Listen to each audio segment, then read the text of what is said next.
Hey, what's up, guys? So I've transitioned from the Viper V2 Pro, so it's been my main mouse for almost a year, to the Viper V3. um well, first, is it worth it in 2025? I would say it is, because having used this mouse for a while, it's something really good, to be honest. But when you transition from the Viper V2 to the V3, the V3 has like a larger hump. If you see, like, from the side, it does, and it does help while I'm gaming. I would say that I'm more of like, I hold my mouse like from the side, like when I'm strafing. So I usually hold it on the side. So this is how I usually hold my mouse.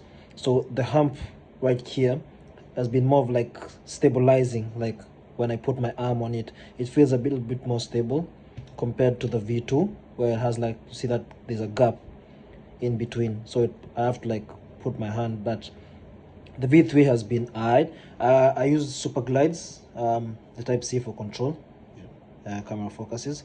So yeah, that helps with like most of my tracking. I usually play a lot of Battlefield, so yeah, both of them had glass fit.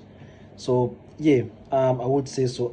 I have a couple of clips where I've used the Viper V3, just to show how smooth it feels. But yeah, I would say, is it still worth it? Yeah, if you could grab it at a good price. I got this one for 190 AUD, but this one I got for 100, so 90 bucks difference. I got this one on offer. Usually it's more of above 250, but if you get it for a good deal, I'd say it's a good mouse. But obviously, between the two, this is the better deal. Well, bang for your buck. This one's cheaper compared to this. But I'd say, if you have like a bigger hand and you like the hump, as I said, at the back, you could definitely get the Viper V3 compared to the V2. The V2 is a bit more smaller, if I could call it that. But yeah, you could use both. Doesn't really matter. Will it drastically affect your aim? No, not really. Your aim just technically remains the same, in my opinion. Maybe a few tweaks depending with how you hold your mouse again. But yeah, my preference, I would say the V3 has been really good to me. I would say so. But either one, we were just for you. I'll just add some clips of me using the mouse, and then I'll give my final conclusion on it.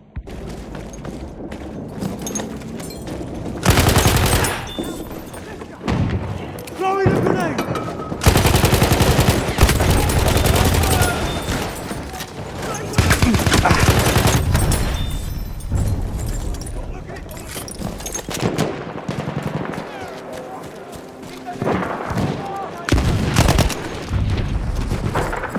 We have lost objective butter. The enemy's overrun us!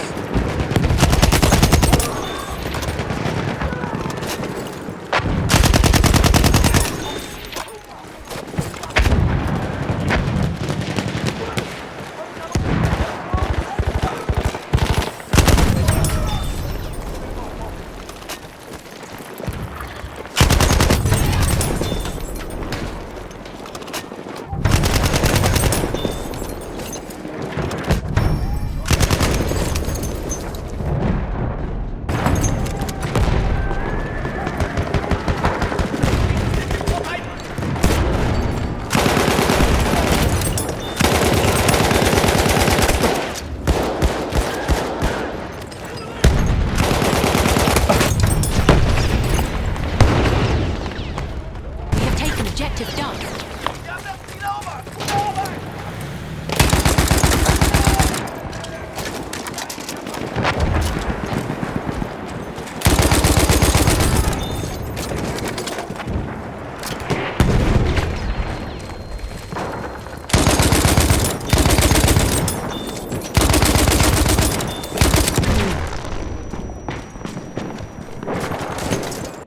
So yeah, after that, I will say I'm not disappointed after buying this. I'm not really disappointed with it. It's been really good. Can't complain. I only used its equivalent. I've used the Logitech G Pro, and there's not really much of a difference like you'd feel like when gaming. I wouldn't say like it's a huge deal to compare, But yeah, I would say choose either of the ones that you like. My preference, my personal preference, I'd go with this, but you're welcome to try both if it's something that you could afford. But if you're just looking like you don't want two, you just want one, if you have a smaller hand, this works. Or if you just like how it's the shape, that works too. But yeah, this one's for like you have a bigger hand, and overall you just like the shape, you know. Some people buy from the shape, not more of like how it works. So yeah, you could go for this or for this. Later on I might try different kind of mouse with the same kind of shape, which is a bit lighter. Yeah, and you'll see how it goes. If I only wish I could be able to you know, test the final mouse. I really like the design. Try it and see if it affects anything, my aim, daily use, stuff like that. But yeah, a bit of a short video, but yeah, I hope you like it. Hit the thumbs up. I'll see you later. Bye.